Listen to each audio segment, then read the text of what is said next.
कक्षा 10वीं के सभी विद्यार्थी देख सकते हैं कि विषय हिंदी का आपका मासिक मूल्यांकन जो कि माह अगस्त का मासिक टेस्ट है, और इसको हम पूरा कंप्लीट करेंगे। हर एक क्वेश्चन का आंसर आपको यहाँ पे बताया जाएगा, 1 से लेकर के आपके 7 तक जो क्वेश्चन दिए गए हैं सभी के आंसर है ना।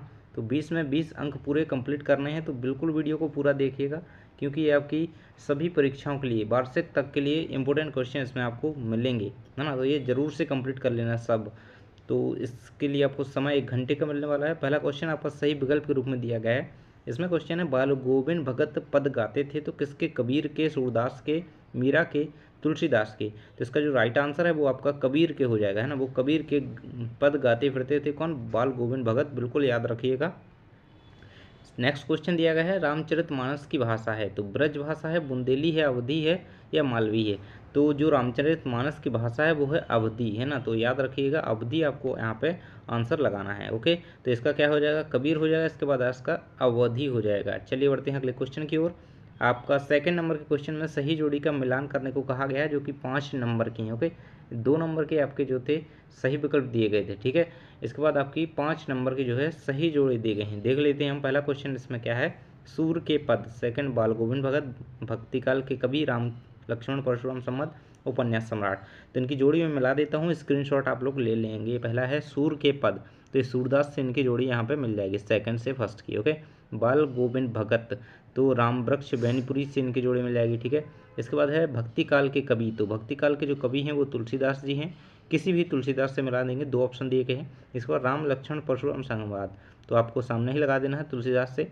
उपन्यास सम्राट जो है प्रेमचंद जी हैं, आप सभी को पता होगा। इस तरीके से आप इन सभी सही जोड़ियों को पूरा कर सकते हैं। तो ये आपके यहाँ पे इनके 5 नंबर कंप्लीट होते हैं और इसके 2 नंबर आपके यहाँ पे कंप्लीट होते हैं। चलिए बढ़ते हैं अगले क्वेश्चन की ओर। 3 नंबर का क्वेश्चन दिया गया है, निम्नलिखित प्रश्नों के उत्तर एक एक वाक्य में लिखिए। तो पहला क्वेश्चन दिया गया है, राम लक्ष्मण परशुराम संवाद में किस छंद का प्रयोग किया गया है? देखिए इसके क्वेश्चन सभी के नीचे लिखे हुए मैंने, पहले क्वेश्चन पढ़ देता हूँ सारे, फिर आंसर दिखा देता हूँ। ओके, राम लक्ष्मण परशुराम संवाद में किस छंद का प्रयोग हुआ है? राम लक्ष्मण परशुराम संवाद में किस रस की प्रधानता है? राम लक्ष्मण परशुराम संवाद रामचरितमानस के किस कांड से लिया गया है? गोस्वामी तुलसीदास की मृत्यु कहाँ हुई? सीता स्वयंवर में राम लक्ष्मण किसके साथ आए थे, है ना। तो देखिए आप देख सकते हैं ये कि सारे के सारे क्वेश्चन जो हैं एक ही चैप्टर से हैं, 5 नंबर के, है ना।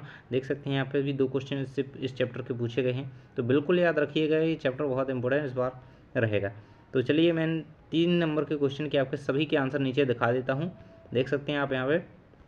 पहला क्वेश्चन क्या पूछा गया था, राम लक्ष्मण परशुराम संवाद में किस छंद का प्रयोग किया है? तो इसमें चौपाई छंद का प्रयोग किया गया है ना।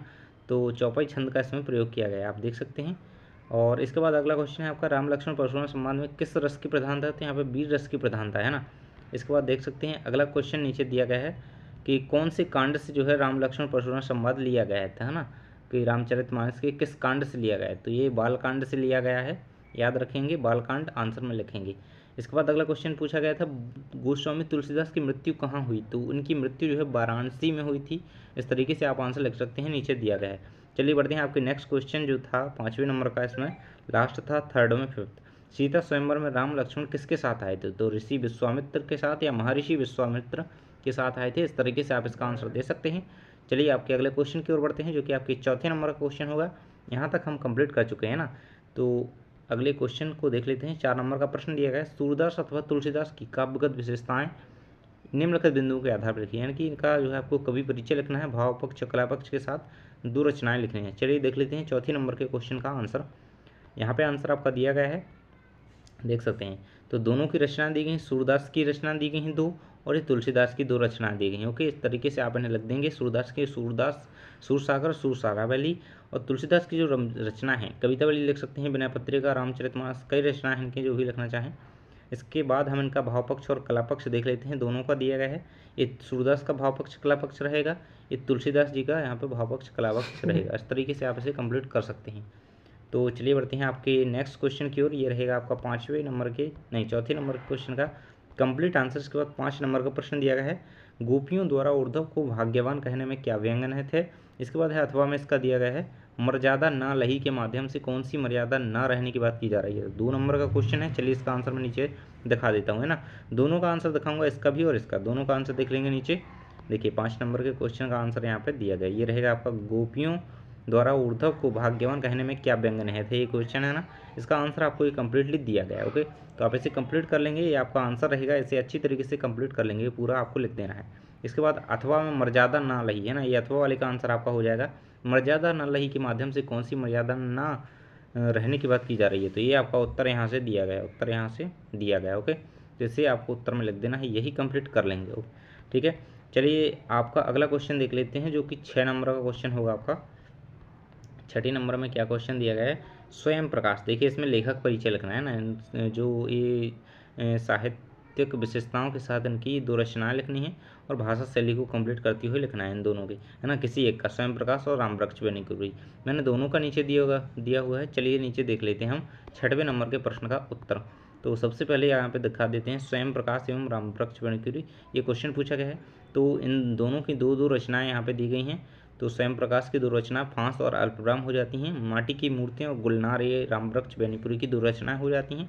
इसके बाद यहाँ पे देख सकते हैं इनकी स्वयं प्रकाश की भाषा शैली दी गई है, तो इससे कंप्लीट कर लेंगे, यही आपकी ठीक रहेगी। और इसके बाद रामवृक्ष बेनीपुरी की इतना ही लिखना है आपको, यहाँ पे ज़्यादा नहीं लिखना है, लेकिन बोर्ड में जो क्वेश्चन पूछा जाता है उसके लिए लॉन्ग आपके लिए कंप्लीट करवा दूंगा। इसलिए आपको टेलीग्राम से जुड़ जाना है और चैनल को सब्सक्राइब कर लेना है। आप हमसे जुड़े रहेंगे तो आपकी त्रैमासिक जो परीक्षा आने वाली है तो उसकी तैयारी, बेहतरीन तैयारी यहाँ पे हो जाएगी। इसके बाद आपका लास्ट क्वेश्चन दिया गया है, निम्नलिखित मुहावरों का अर्थ लिखते हुए वाक्य में प्रयोग कीजिए कोई 2। तो 3 दिए गए भाई, आपका 2 नंबर का क्वेश्चन है, आँख का तारा, खून पसीना एक करना, घी के दिए जलाना। तो चलिए हम इन तीनों को आपको, तीनों की जो है वाक्य में प्रयोग करके बता देते हैं। आँख का तारा, खून पसीना एक करना और घी के दिए जलाना। तो कोई 2 करने हैं, वैसे मैं तीनों बता दूंगा। चलिए बढ़ते हैं आपके आंसर की तरफ। तो यहाँ पे आपका आंसर दिया गया है, देख सकते हैं 7वें नंबर का प्रश्न यही ना पूछा गया है, आँख का तारा, खून पसीना एक करना। तो बहुत प्रिय होना है ना, मेरा छोटा बेटा मेरी आँख का तारा है, खून पसीना एक करना, बहुत मेहनत करना है ना। तो इस मकान को बनाने के लिए मैंने खून पसीना एक कर दिया है ना। तीसरे का देख लेते हैं यहाँ पे, घी के दिए जलाना, तो खुशी मनाना है ना। वाक्य, बेटी की शादी में पूरे घर में घी के दिए जलाए गए ना, बहुत खुशी मनाई गई, यही यहाँ पे इसका आंसर हो जाएगा। इस तरीके से हम आपका पूरा मासिक टेस्ट जो है हिंदी का कंप्लीट कर चुके हैं और संस्कृत का भी डल चुका है, जाकर के वीडियो देख लीजिए। थैंक्स फॉर वॉचिंग, मिलते हैं नेक्स्ट वीडियो में, और टेलीग्राम ज्वाइन कर लीजिएगा।